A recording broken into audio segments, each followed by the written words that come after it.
Good morning, members. I hope you're well. Sam here. It's currently Thursday morning, so day 4 of maintenance week here, and we've had such a productive week. Like I said in a previous video, it started off a little bit shaky, a little bit slow on Monday morning, but the team have worked some long hours to make sure that we can catch up. So therefore, if I was a betting man, I am 99.99% sure we will be back to 18 holes tomorrow, which is great. And like I say, thank you ever so much to the team for getting us in this position by working some long hours. This morning we are tying in tees and we're also finishing the fairway tying as well. So Rob's currently tying in the 18th. The back nine is open today, but he should finish the 18th by the time any golf gets there this morning.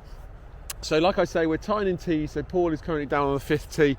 Second tee is done. Andy is following behind, putting them all back in play. So once we get to around, I think 1 o'clock today, all aeration holes will be done. We will try and do some work to the runoffs with the Procore over the next fortnight, but for this week we've done tees, we've done greens, we've done approaches, and we've done fairways.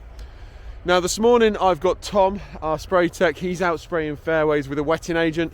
What this does is it reduces the surface tension. So obviously, as you know, we are overseeding the fairways next week, so we're out spraying a wetting agent on the fairways this morning. Doing that after aeration is brilliant because it helps the wetting agent get down into that soil, and then any hydrophobic areas of the soil can be treated with the wetting agent. But what it effectively does is it makes that top surface a little bit softer. So the idea is the overseeder will come in next week and it will just glide through that top surface and get the seed to where we want it to get to. Also, just a heads up, I fully appreciate we are in the middle of October, but tonight and tomorrow we're going to have to irrigate our greens. Now hear me out. You may recall from previous years' videos, we spray nematodes at this time of year to treat leather jackets. Obviously, in turn, when those leather jackets get bigger, it can result in pecking damage on the greens and even some root damage from the leather jackets themselves.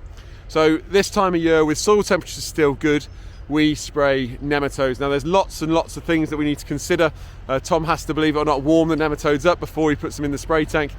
We need to spray the greens when they're at the highest moisture content we can get. So for example, this morning they're only at 20%. So that means tonight I'm probably going to soak the greens, and then tomorrow morning, once we spray the nematodes, I need to stick the irrigation up again to get those off the surface, because if the nematodes sit on the surface, they just bake and die. So we need to wash it into the surface. Again, similar to the fairways, doing this after aeration is a great job to get done because it helps those nematodes get down into the soil.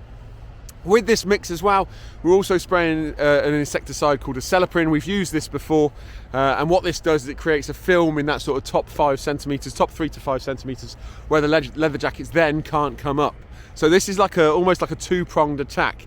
The nematodes will get down and they will attack the leather jackets in the soil, but then also the Acelepryn creates a film that any leather jackets that aren't treated by the nematodes, they're unable to come back to the surface. So they go a little bit too low for the birds to peck them. You may recall from previous videos again that what the birds are after is they can smell carbon dioxide. So the leather jackets release carbon dioxide, so when they come close enough to the surface, the birds can smell that carbon dioxide, which is why the birds come down and almost just peck in a certain area, because they've got a rough idea of where it is, so they're almost guessing in that area. So the idea is what that Acelepryn does in that film, if you like, it stops the leather jackets coming close enough to the surface for the birds to smell them. So at the risk of boring you even further, nearly 4 minutes in, I hope everyone's well. Like I said when I opened this video, great job from the team to get us where we are today. I'm pretty confident we're going to be 18 holes tomorrow, so hopefully you'll enjoy that. I hope everyone's well, enjoy your golf, and we'll see you on the course.